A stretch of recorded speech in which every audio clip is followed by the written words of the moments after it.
Thank you so much, everyone, for joining us here today, and thank you so much to the people at Aspen for inviting me to speak at this event, because I think that long COVID is a topic that should concern a lot of us, and that we should be talking about it openly and honestly as much as possible. So I wanted to start out a little bit just by introducing myself, who I am, what I do. My name is David Putrino, and I'm the Director of Rehabilitation Innovation for the Mount Sinai Health System. That's a little bit of a vague term, which is great for me because I usually just get to do what I want, which is a wonderful experience. But really, my team works on one thing and one thing alone, and that is trying to make sure that anything that can help a patient or help a person with a disease that is not currently being commonly used is rapidly accelerated into common usage in the hospital. And the reason that this is important is because currently the time it takes us to go from bench to bedside, the time it takes us to go from a discovery to the point where something is actually helping a person with a disease in the United States is 17 years. This is, in our opinion, a number that should not exist, or a number that should be at least significantly smaller.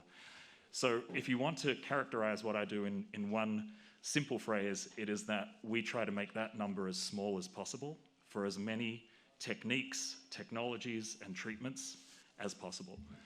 And this has been something that we've been doing prior to the pandemic.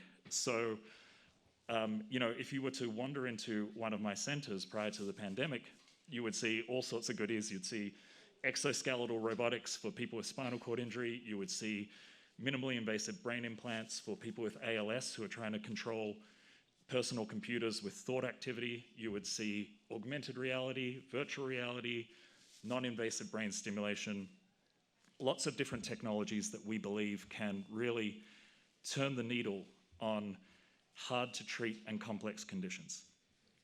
So we first started to learn about long COVID very, very early on, because when the pandemic hit New York City, my team mobilized very quickly to provide care for individuals who were suffering from acute COVID. So what we quickly observed within the hospital was that, I'm sure many of you have seen some of the striking photos of the emergency room tents that we had to build outside of the hospital to deal with the need. And so we very quickly noticed that there was a need for us to be able to monitor patients from home. We didn't understand COVID at all at this point, and we knew that the advice that people were getting was, we're running short of beds, so go home and come back if you're feeling worse. And that begs the question for everyone else who knew very little about COVID, what does worse mean? How bad do I get before I come back? So my team, I'm really fortunate to work with a team who are very tech-enabled and experienced with novel technologies, and we already had a remote patient monitoring program that was out working in the public. And so in the span of 48 hours, some of my incredible team members took that remote patient monitoring application and completely changed the focus of it from monitoring stroke patients in the home to monitoring COVID patients in the home. And we started monitoring our first acute COVID patient on March 15th of 2020. The monitoring process was very simple. We would take pulse oximetry, so we'd look at blood oxygen levels in patients. We would ask them questions about their symptoms, and we would check in on them every single day just to make sure that they were doing okay. If we noticed worsening in symptoms, we would immediately triage them, get them to an emergency room, and get them into a bed if we were concerned about them. So that was the simple process that we were managing, and we immediately had thousands of people signing on to this service. So my team grew very quickly in that time, and we had hundreds of amazing clinicians from Mount Sinai checking in with patients, making sure that patients were doing okay, and just generally making sure that no one was worsening significantly. by about April of 2020, one thing really started to strike us, and that was that there was a percentage of patients, from our earliest data, it was around 15% of our patients that we were monitoring. They simply weren't getting better. So, this is before the word long COVID existed. This was certainly before the phrase PASC existed. And so, it's not like this was an organized effort by sick patients to sort of pull one over on us. We had around 15% of patients, and they were reporting new symptoms. So they weren't reporting the classic COVID symptoms. They were saying, my heart is beating really rapidly in my chest, and I shouldn't feel this way because I'm a runner. Or I can't remember the names of, the fruit in my fruit bowl. Or I went down to pick up the groceries from, my grocery delivery, and I walked them up the stairs, and for the last 2 days, I haven't been able to get out of bed. And it was so consistent. What we were receiving was just incredibly consistent across hundreds of patients that I pulled my team together in a huddle and said, it looks like we've got something here. It looks like we have some form of a post-viral illness that is affecting somewhere in the neighborhood of 15% of the people that we're monitoring. And recall, the people we're monitoring were non-hospitalized. So these were people who, for the most part, were experiencing less severe symptoms. They were less likely to be hospitalized, although some of them were hospitalized when we identified things that we were concerned about. And they were still experiencing these persistent symptoms. And the challenge for us was that these patients weren't going away. The acute patients that we were used to monitoring, within about 4 weeks, they would say, you know what, I'm feeling good, thanks for looking after me, and I'll see you around. And this 15% of people just hung on the app, and they kept reporting their daily symptoms, and we kept saying we don't know what to do, but having conversations with the community, but still just saying we don't quite know how to handle this. And eventually, the patient community kept saying to us, listen, you've got to do something. You need to help us. How are you going to help us? And given my role in innovation, I think one of the things that I always come back to is the definition of health innovation. We're here at Aspen Health. I think it's worthwhile to talk about what health innovation is. And I constantly tell people, health innovation is dead easy. It's simply the process of finding a problem that everybody says, this is not my problem, and making it your problem. And it is deceptively easy to solve after you actually accept that this is going to be your problem. So we accepted the problem of long COVID. We said, you know what? We're going to come up with something. Of course, I don't want to speak just for my lab. I feel eternally grateful at the fact that at the same time that my lab was saying this, of course, the entire Mount Sinai health system was saying we are going to stand up the first Center for Post-COVID Care in the world to make sure that these patients do not get forgotten and that they get the care that they need. And so this was when we started to really lean into long COVID. We started to study the symptoms. We started to publish about all of the different symptoms. We started to publish on the fact that there were many individuals in the community who didn't have a positive PCR test or a positive antibody test because those were not available to them at the time, or according to the CDC, in 20% of cases, they were individuals who did not seroconvert, meaning that they didn't get antibodies after their acute COVID infection. And so the virus hit them and left no trace, and then they went on to get persistent symptoms. So we started to really start collecting cases, collecting data, working with patients to explore what the next research question should be, and the next and the next. And all of that so I can sit here and talk a little bit about what we know right now about long COVID. And the point of today's lecture is to talk about who is at risk, how bad does long COVID get, and how long is long COVID. And I wish I had good news for you today. but today's not going to be a good news conversation. It's going to be a call to action. So let's start with who is at risk. And again, I have to tell you, everyone's at risk. So far, our data has shown that long COVID will affect people of all ages. The median age of our cohort, which has not changed since the beginning of the pandemic, is 42. So we see that this is affecting all ages. There is evidence or publications to suggest that children are less likely to get long COVID. However, I think we need to interpret those data with a bit of care, because I also think it's important to note that kids often don't have the vocabulary to tell us, I'm feeling fatigued, I have post-exertional symptom exacerbation. These, unless you guys have some really precocious kids, they don't really put it together. In fact, the leading symptom that we usually get with kids with long COVID is persistent bellyache.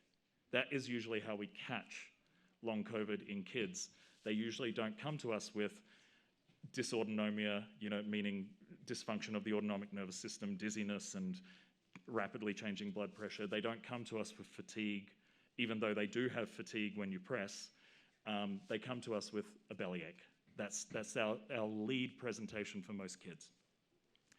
So all ages are affected. All ages are at risk. All health statuses and vaccination statuses. I think that's very important to note. So I have lost count of the number of patients I have seen who previously ran marathons, in way better shape than I ever hoped to be or aspire to be, because I will never run a marathon. You've got it all here on film. These people are coming to me and saying, I can't get out of bed now. So the health status thing that we're trying to understand, we so far do not have any predictors that would indicate that one person's health status makes them more vulnerable to long COVID than another. There is some emerging evidence that individuals with pre-existing autoimmune conditions may have additional risk, but that additional risk has not yet been quantified.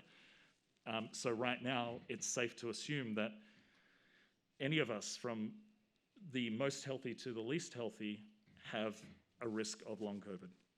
I also mentioned vaccination status because we also know that people who are double vaccinated and boosted can still go on to get COVID. There was a recent article that was published in The Lancet that I will state outright, the data from the study has been questioned about being too conservative, i.e. it doesn't catch as many cases of long COVID as it should. And yet this publication that was released 3 days ago reported that in double vaccinated individuals, 5% of Omicron cases end in long COVID. So that's a very sobering statistic, because even if we take this statistic that has been criticized as highly conservative at face value, and you think about the number of cases of Omicron that we're seeing right now, this is something that we should be very, very concerned about, because 5% is that is a large number of individuals who are going to go on to have incredibly disabling symptoms. All genders are affected. We do have data to suggest that women are 23% more likely than men to go on to develop long COVID symptoms. This is consistent with autoimmune literature, which also points us toward the idea that women are around 33% more likely to develop autoimmune conditions in their lifetime. And I think a lower percentage in the long COVID cohort is indicative of the fact that there may be an autoimmune component in some long COVID, but not in all long COVID. So this is something that we're actively investigating as well. And the final thing I'll say is that infection severity level also doesn't matter. So you can have asymptomatic COVID and go on to get long COVID. You can have non-hospitalized, less severe COVID, or you can have very severe COVID and end up with a number of other sequelae of COVID, such as post-ICU syndrome, and long COVID along with it. So, you know, in short, again, I'm sorry to be the bearer of this news today, but in terms of who is at risk, we're all at risk, and we should be proceeding with that assumption that the only way to truly prevent yourself from getting long COVID is to prevent yourself from getting COVID. That's the best advice I can give at this stage to minimize risk. In terms of how bad it gets, there is certainly a spectrum. So I think it's important to note that we see patients in our clinic who are entirely bedbound. So we need to provide care and rehabilitation through telehealth. And we see individuals who come into our clinic and they say, you know, I'm still functioning at work, I'm still able to look after the kids, but you know, I can't exercise anymore because if I try and exercise, I'm out for 3 days.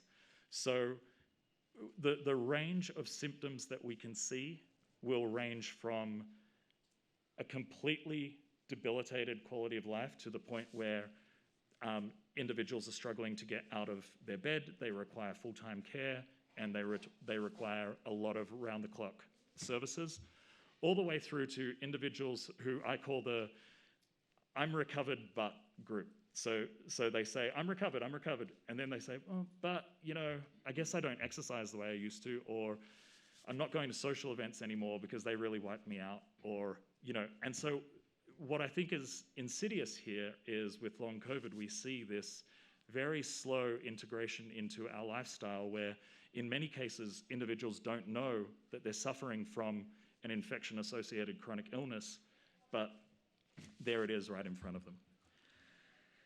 So in our study, however, you know, I mentioned there's a spectrum, but a spectrum always has a bit of a bell curve. Most individuals who come to us in our clinic, and I will fully acknowledge that our clinic will self-select for individuals who have symptoms severe enough that they're seeking treatment.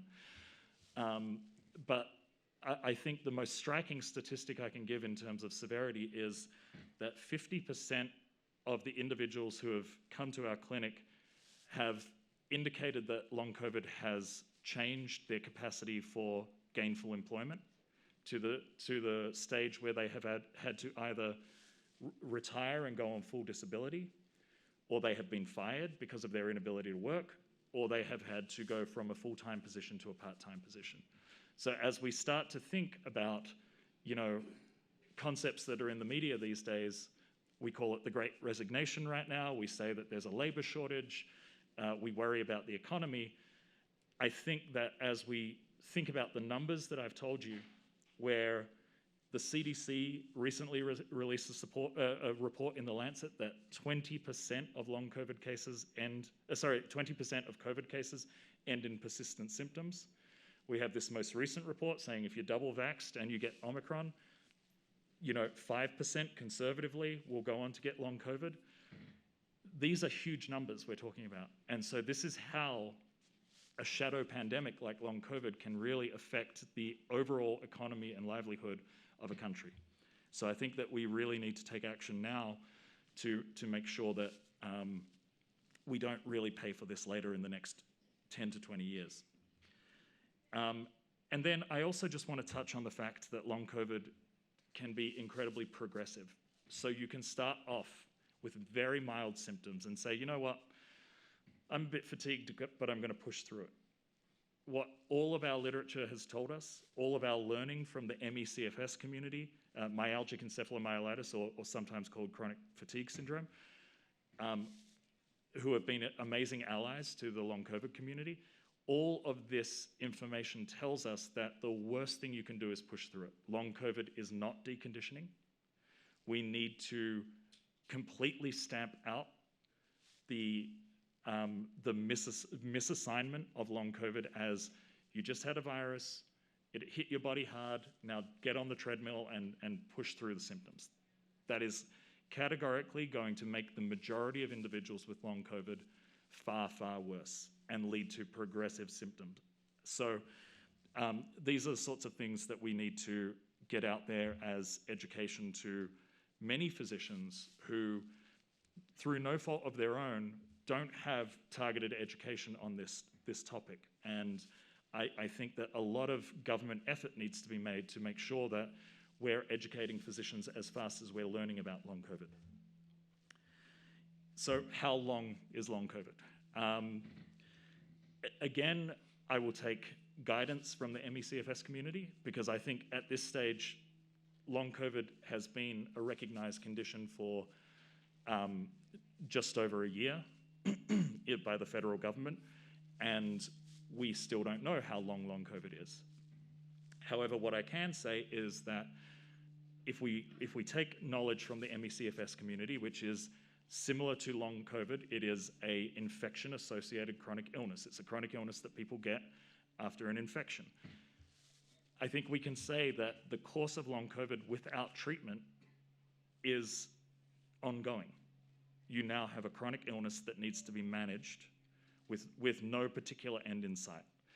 Now, I will say with some level of hope that the sheer number of individuals with long COVID is really shining a light on rapid and pragmatic and outcomes-based and treatment-oriented research for people with all sorts of infection-associated chronic illnesses.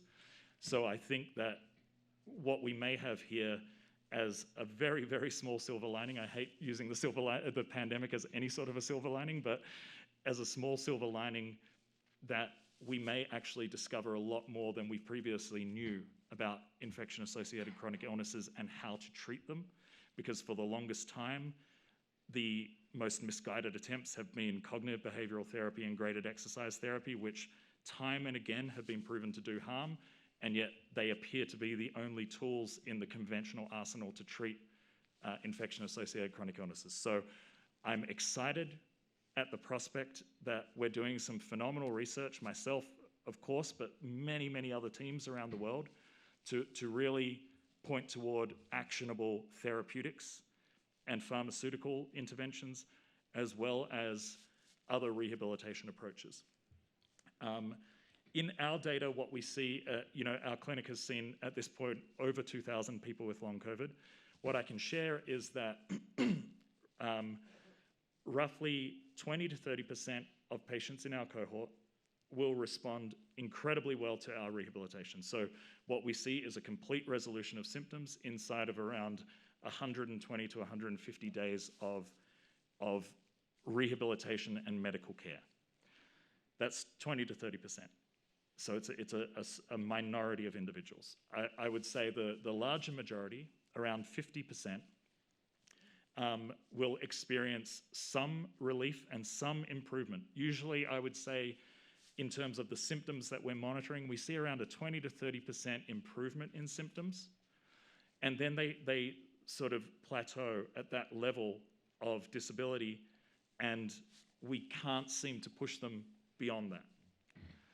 And then I would also say, sadly, there's around 20% of individuals who any treatment that we're attempting that is conventional is not working. And what we're seeing is progressive worsening of symptoms. And so what we tend to do in those cases, once we've identified that this is a group that is not improving, is the most important thing, I think, at this stage is to quickly identify, okay, you're part of the group that's not improving. So what we need to do at this stage is we need to educate around the use of energy conservation techniques to make sure that you're not doing further harm to yourself. So education about things like pacing, education about things like how exertion can influence the severity of symptoms, so that individuals know that as they expend energy, they can in fact be doing harm. And so not to frighten people into doing nothing, but to help people to understand how to manage symptoms, how to understand why symptoms are emerging after they did something that was seemingly innocuous to them, and helping them to avoid the most significant triggers that they experience. So, like I said, I don't want to make this too doom and gloom and too scary, and I hope I haven't done that, but I will end here by saying, right now, if you can walk away from this tent with two messages. The first message is that, yes, this is a risk that we need to accept. This is a risk that we have not been told about, frankly. I think public health messaging has failed to explain to individuals that death is not the only negative outcome of COVID. Long COVID is a significant negative outcome that causes severe debilitation and affects quality of life.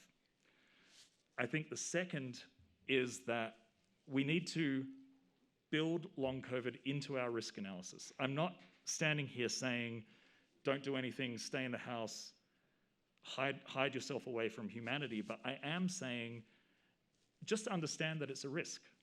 Understand that if you get COVID, it may not be no big deal. And so if you do a risky thing, own that you did a risky thing, because we're all allowed to manage our own risk. But if you do a risky thing, understand the full scope of the risk that you're accepting as you move out into the world, 2 years in, or 3 years into the pandemic. So I'll leave it there because I'm sure there's lots of questions, but thank you so much. Like I said at the beginning, it's just been amazing to be able to speak to this audience about long COVID, so thank you.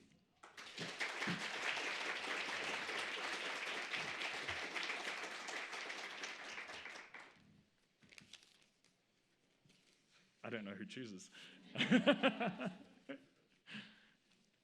Great presentation. Just have a simple question. You talked about rehabilitation and therapeutics for these patients, but you really never explained what you do. How do some of these patients get better?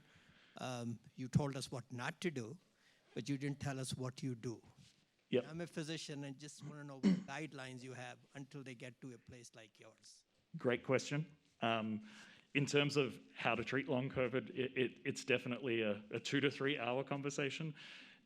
Where I would start, though, is I would say that 70% of patients who come through our clinic exhibit objective signs and symptoms that are consistent with dysautonomia, so dysregulation of the autonomic nervous system for non-physicians in the room, which is the autonomic nervous system is the part of our nervous system that controls digestion, heart rate, breathing, how hot we should feel, how cold we should feel. It's an incredible system that manages many, many different organs. And so when we see evidence of dysautonomia in a large proportion of long COVID patients, what that means is that many long COVID patients respond very well to autonomic rehabilitation.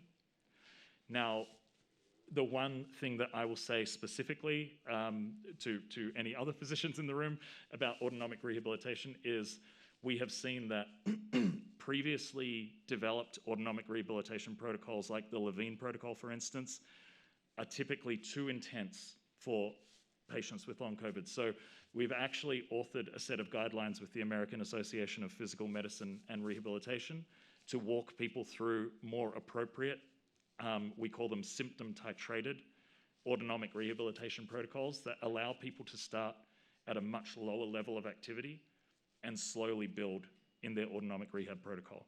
We will supplement autonomic rehabilitation with medications where appropriate. So, beta blockers for heart rate management and blood pressure management medications as well. But this is done on a patient-by-patient basis, depending on how they're responding to the interventions that we're providing. We also obviously have a multidisciplinary approach. So many patients have, for instance, new food sensitivities. And so getting them in touch with a registered dietitian to provide them with actionable advice on how to identify foods that they're sensitive to, and then continue to have a balanced diet whilst eliminating the foods that they're finding that they're sensitive to. There are also peripheral symptoms that emerge, such as mast cell activation syndrome, where we'll find a good allergist or immunologist to send the patients to. Joint pain, so we send to rheumatologists. So at that point, we start to specialize out. But we see the most movement in symptoms in response to autonomic rehabilitation. That was 2 to 3 hours built into 2 to 3 minutes. So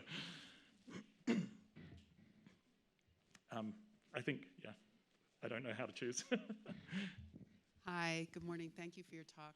I was wondering if you could talk a little bit about the pathophysiology and the underlying mechanisms I know you and others are researching, and also comment on, are we as a country funding this area enough? So, great question. In terms of pathophysiology, let's start by acknowledging that the CDC definition of long COVID is very, very broad, which I think is important. I think is a very important thing to do right now so that everyone can have the opportunity to have a diagnosis of long COVID. But the CDC, in short form, the CDC defines long COVID as anyone who's experiencing persistent symptoms after an initial COVID infection. And so what that tells us is that there are going to be many conditions coming in under the long COVID umbrella. However, I think the most important changes that we're seeing is we typically talk about 3 primary pathophysiological causes of long COVID. There is the viral persistence theory, which I think is incredibly viable as a theory. We are certainly starting to see more and more publications showing individuals who are healthy versus individuals who are experiencing long COVID symptoms, and we're seeing evidence of spike proteins, sometimes whole protein, and sometimes reservoir of virus existing in their tissues. Our team has actually partnered with Saurabh Mahandra, who is a phenomenal gastroenterologist at Mount Sinai, as well as Amy Prohl, who is at the Polybio Institute, which is a group that studies infection-associated illnesses directly, and we're in the process of completing more biopsy studies with more advanced techniques to look at how the virus is actually interacting with the tissues around it. So I think that is the viral persistence story is one that makes a lot of sense and is fascinating. I also think that as we look at viral persistence, we need to not just look for one virus, multiple viruses. A lot of the emerging data shows, for instance, Epstein-Barr virus being co-activated with COVID-19 virus. So it's not just the one virus that hit you, it's the other viruses that you were carrying in your system up until this moment. And Amy Prohl, who I mentioned earlier, has a wonderful phrase that she uses when she talks about this, which is the successive hit theory. You know, she says our immune systems take these hits, and we tend to talk about it as, isn't our immune system wonderful? It just bounces right back. But actually, maybe it doesn't bounce right back. Maybe with every hit, we become more vulnerable to other things because we do have a biome living within us of viruses and bacteria, and we need to understand how they interact with this novel pathogen that has now been incredibly widespread. The second theory is autoimmunity.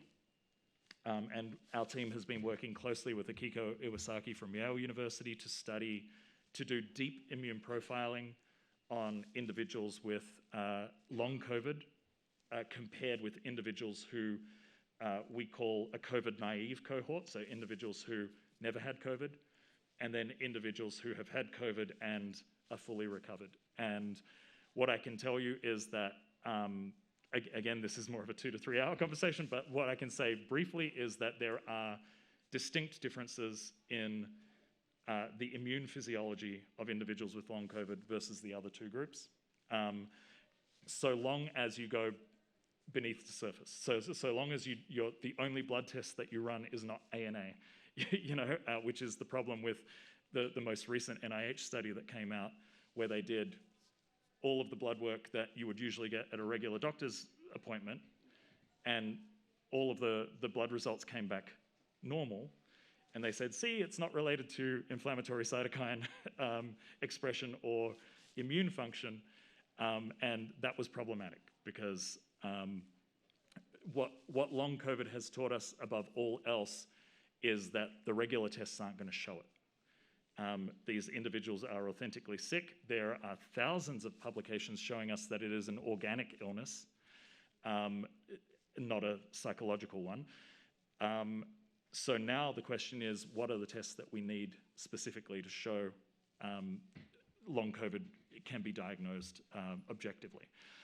And the final theory is inflammatory cytokine proliferation causing systemic issues. So once again, in collaboration with Akiko Iwasaki, we've been doing this work, and we've been seeing elevated inflammatory cytokines compared to our control cohorts in very specific patterns.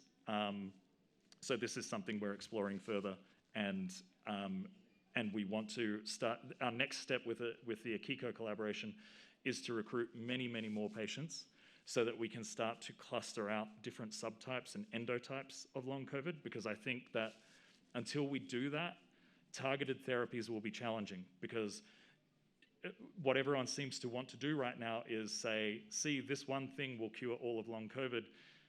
We're never going to get there with that approach. Even, with the Paxlovid clinical trial, I don't think Paxlovid will help people with long COVID who don't have viral persistence. You're just giving an antiviral to someone who has an autoimmune condition. So these are the sorts of questions that we need to get into next. Once again, I've been really long-winded in my answer, but suffice to say, lots of discovery happening around pathophysiology, enough that we can confidently say that physiologically people with long COVID are consistently and clearly different from people without long COVID.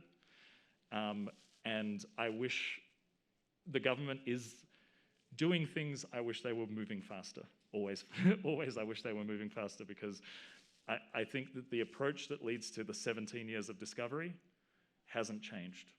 And what we need to do is take what is a usual government approach that usually takes 17 years to make a difference, and turn it into a startup approach, which takes 12 to 18 months to make a difference. So if anyone here in the tent can do that, I'd be really grateful.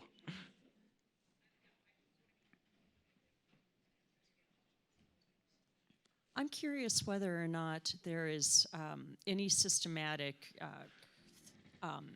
either surveillance or gathering of data happening on long COVID. And if so, who would be leading that? Or if not, who would you like to be leading that? This is a great question. In the United States, currently no, which is something that in every CDC meeting, in every NIH meeting, I've been calling for it as the number one thing. Why aren't we counting cases? In the UK, because the UK has a relatively well-organized National Health Service, they have been counting cases. They have been providing some of the most, I think, up-to-date and accurate, if again, a little conservative, but up-to-date and accurate documentation of the number of long COVID cases. The last publication I read on that was that 2% of the UK population have long COVID, which again is a number that should shock and concern and push us into action. The US currently is still not counting. I think the CDC should be involved in this. They do case counts, they do hospitalization counts, they do death counts. They should do long COVID counts. That would be a natural organization to manage what's going on. And I also think that although we don't have a fully integrated national health service, we do have groups like CVS, who managed hundreds of millions of COVID tests, where if the government said, hey, send emails out to everyone who tested positive and everyone who tested negative and ask about persistent symptoms, that could quickly get us, by harnessing industry, that could quickly get us some fast answers on how many of our population have long COVID.